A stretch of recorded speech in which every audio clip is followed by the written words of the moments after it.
Pernahkah teman-teman merasa bahwa musuh terbesar di dalam kehidupan teman-teman adalah diri teman-teman itu sendiri? Seperti misalnya sabda Rasulullah SAW ketika pulang dari satu perang, ia kemudian bersabda bahwa kita telah menyelesaikan jihad kecil. Sehingga seorang sahabat bertanya, terus apa jihad yang lebih besar? Rasulullah SAW menjawab bahwa jihad yang terbesar adalah jihad melawan hawa nafsu atau jihad melawan ego kita. Maka misalnya ada juga buku menarik yang berjudul Ego is My Enemy. Itu juga telah kami resensi di mana dengan premis yang kurang lebih sama, Brianna Weiss menjelaskan tentang bahwa ego tersebut adalah diri kita sendiri, atau gunung atau tembok yang ingin kita runtuhkan dan ingin kita daki tersebut adalah diri kita sendiri. Buku itu berjudul The Mountain Is You. Nah, Brianna Weiss memaparkan pertama kali tentang konsep sabotasi diri dalam buku ini, yang mana sabotasi diri itu merujuk kepada, ya kalau sabotasi adalah pengrusakan atau penghalangan, penghancuran kepada sesuatu, sabotasi diri artinya kita merusak diri kita sendiri. Nah, sebelum kita masuk ke sabotasi diri, Brianna Weiss menjelaskan terlebih dulu tentang melepaskan, yaitu sebuah proses aktif terhadap penerimaan. Tadi telah dijelaskan buku mengenai berdamai dengan diri sendiri, yang mana premis utamanya adalah bagaimana kita mampu menerima. Nah, di awal bab ini, yaitu bab 1 buku Brian Weiss, dia menjelaskan tentang bahwa penerimaan itu bukan sesuatu yang sifatnya pasif. Bahwa ya oke, memilih apa kalau dalam konteks Sulawesi.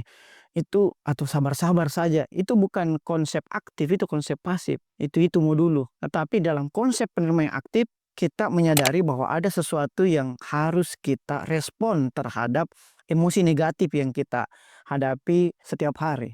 Jadi melepaskan bukan berarti melupakan, karena kita tidak akan pernah bisa melupakan pengalaman negatif yang mendera kehidupan kita. Bahwa melupakan itu adalah konsep di mana kita tidak mengingat sesuatu, tetapi ketika ada pengalaman negatif, kita tidak akan pernah lupa terhadap pengalaman negatif tersebut. Bahkan semakin kita berusaha untuk melupakannya, semakin ia membekas di memori kita. Jadi melepaskan itu juga bukan sebuah peristiwa, tetapi sebuah proses yang perlu kita lalui, yang mana sangat membutuhkan keberanian karena seringkali menimbulkan rasa sakit.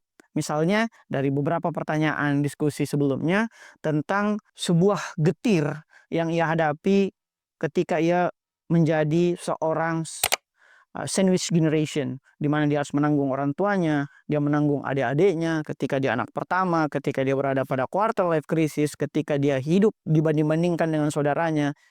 Itulah getir manis yang harus kita lalui setiap hari. Bahkan ada buku yang menarik yang ditulis oleh Susan Cain, penulis buku Quiet yang sangat bestseller, itu sudah juga diresensi di platform resensi, yang berjudul Bittersweet. Bittersweet itu kalau kita terjemahkan secara bebas dalam konteks Indonesia adalah getir manis atau pahit manis atau suka duka. Kalau dalam bahasa India itu ya kabikusi kabigam. Kadang suka, kadang duka. Itulah bittersweet. Bahwa kadang kita membutuhkan bittersweet. Kadang kita membutuhkan pengalaman pahit agar kita mendapatkan hasil yang manis. Kadang kita membutuhkan harus bangun di tengah malam untuk tahajud, untuk mendapatkan ketenangan batin. Kadang kita membutuhkan upaya yang sangat sulit dalam memahami suatu bacaan agar kita dapat terhindar dari pahitnya kebodohan, kalau kata Imam Syafi'i. Kadang kita perlu misalnya bersusah payah menulis sesuatu atau tugas atau kerjaan atau PR agar kita dapat menyelesaikan pekerjaan kita. Itulah konsep bittersweet, bahwa pengalaman-pengalaman yang pada dasarnya pahit, ketika kita mampu menerima dan mencari makna di balik pengalaman tersebut, kita akan mendapatkan sesuatu yang manis di ujungnya. Sehingga Atsar Sayyidina Ali Karramallahu wajhu berbunyi bahwa percayalah bahwa sesuatu di ujung menunggu kalian setelah melalui berbagai perjalanan pahit yang mendera kehidupan kalian. Nah, kemudian Brian Weiss masuk ke dalam bagaimana kita memahami respon terhadap trauma. Bahwa respon dasar terhadap trauma itu ya karena ia sifatnya responsif, maka dia masuk ke dalam sistem berpikir satu. Sistem berpikir satu adalah sistem yang menurut Kahneman adalah sistem berpikir cepat atau intuisi, bukan kepada sistem rasional atau sistem berpikir dua. Sehingga respon dasar kita ketika menghadapi trauma, kita apakah itu fight, melawan trauma tersebut, kita flight, terbang atau kabur, kita freeze, kita membeku, atau kita fawn. Nah, inilah respon terhadap trauma. Misalnya kita ambil contoh, ketika teman-teman trauma karena dimarahi orang tua dan kemudian masuk ke dalam dunia kerja dan dimarahi sama atasan, kita mungkin melawan atasan tersebut, atau kita kabur, atau kita membeku, atau kita justru berdamai terhadap trauma-trauma yang kita hadapi di masa lalu.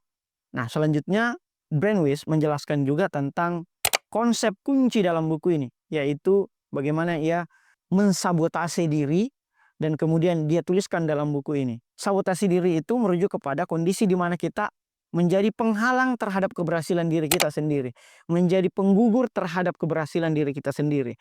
Maka kita harus mengidentifikasi pola yang mana kita selalu mensabotasi diri kita sendiri. Atau yang dalam istilah saya di podcast yang sempat kami lakukan dengan podcast Kata Pemuda, saya menyebutnya sebagai bunuh diri batin. Nah, bunuh diri batin ini adalah kondisi di mana kita mungkin tidak bunuh diri secara fisik, tapi kita membunuh potensi-potensi intelektual kita. Kita merasa bahwa dunia ini ya begitu-begitu saja gitu. Kita terjebak pada zona nyaman. Dan apa yang harus kita lakukan adalah satu, pertama ya tentunya harus mengidentifikasi pola tersebut.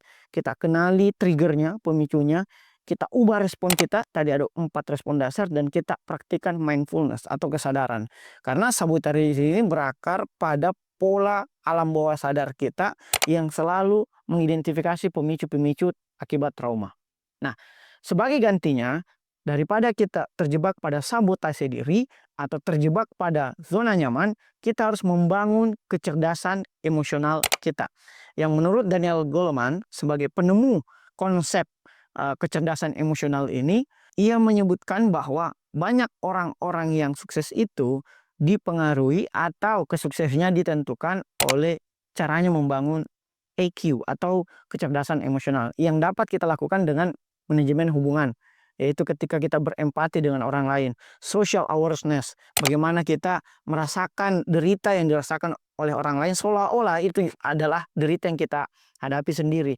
Yang ketiga, self-regulation. Bagaimana kita mengatur emosi kita, mengatur waktu, mengatur keinginan kita, mengatur habituasi kita. Dan yang keempat adalah kesadaran diri atau mindfulness. Kita harus membangun 4 perangkat dasar dalam kecerdasan emosional ini. Nah, jadikan pula pemicu dari trauma-trauma tersebut sebagai guru Anda sendiri. Hanya pepatah mengatakan bahwa pengalaman adalah guru yang terbaik.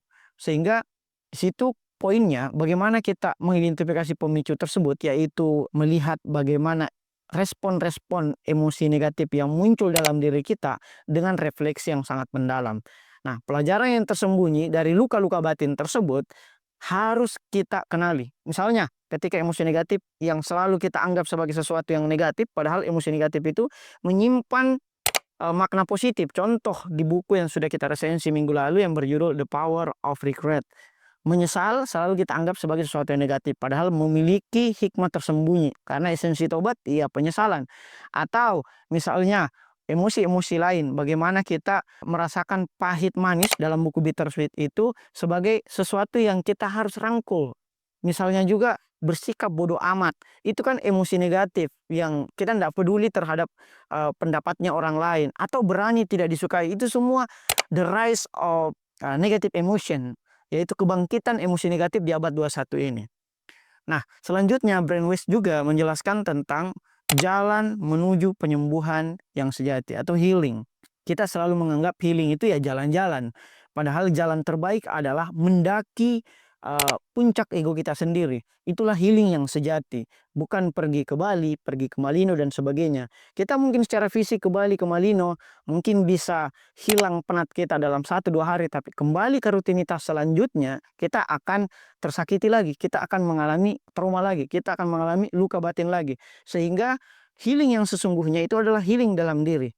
Bagaimana kita melakukan terapi ke dalam pikiran kita melalui misalnya mindfulness. Tadi sudah dijelaskan juga dalam buku Berdamai dengan Diri Sendiri, kita harus melakukan meditasi. Kita juga bisa melakukan menulis jurnal, atau yang oleh Naning Prawoto sebut dalam bukunya berjudul Menulis sebagai Sebuah Terapi. Yaitu ketika kita menganggap penulisan itu sebagai terapi untuk menyembuhkan luka-luka batin kita. Sesederhana misalnya menulis status di sosial media. Kita juga dapat melakukan penyembuhan melalui praktik spiritual, dalam hal ini jiwa, yaitu misalnya dalam Islam ya sholat. Bahkan dalam Quran surat Ar-Ra'd ayat 28 disebutkan bahwa hanya dengan mengingat Allah hati menjadi tenang. Sementara untuk tubuh, olahraga menjadi penyembuh yang sangat baik. Orang-orang yang berolahraga secara rutin, misalnya bermain futsal, tenis, bulu tangkis, atau sekedar jalan atau lari, itu memiliki keseimbangan healing yang lebih baik dibandingkan orang yang tidak berolahraga sama sekali. Nah, di akhir bab, dalam hal ini bab 7 buku ini, Brainwaves menjelaskan juga tentang bagaimana kita harus merangkul kehidupan yang otentik. Kita harus memiliki tujuan atau yang saya sebut sebagai wanting. Kita harus memiliki alasan mengapa kita bangun setiap hari dalam bahasa Ikigai. Misalnya, saya pribadi memiliki motivasi yaitu saya harus menamatkan 10.000 buku sebelum saya mati. Menamatkan yang saya maksud di sini adalah kondisi di mana ketika saya telah membaca, meresensi, dan mempresentasikan, kemudian mengupload video presentasi tersebut di YouTube. Yang sekarang baru sampai sekitar 296 dari ribuan yang telah dibaca. Nah, 10.000 itu masih 2,97%. Jadi masih sangat jauh dari tujuan tertinggi saya untuk hidup di dunia ini gitu. Itu menurut saya panggilan jiwa saya. Sehingga ketika saya lolos dosen, misalnya PNS ini sebagai panggilan mengajar, dan sebagai bentuk kesyukuran saya adalah saya harus menghibahkan waktu saya minimal 15 menit memaparkan buku setiap hari. Nah, sebagai penutup kesimpulan buku ini, Brainwaves menjelaskan tentang bagaimana kita dapat melakukan pendakian itu mulai dari sekarang, yaitu melakukan transformasi diri, perubahan diri sebagai kunci sukses. Dalam hal ini misalnya kita harus melakukan penerimaan diri secara aktif, menjauhi sabotasi diri, dan kemudian membangun keberanian untuk mengubah perubahan dari hal-hal kecil saat ini dan di sekitar kita. Itulah kunci sukses dalam buku Brainwaves. Selamat mendaki gunung ego kita masing-masing. Terima kasih. Wassalamualaikum warahmatullahi wabarakatuh.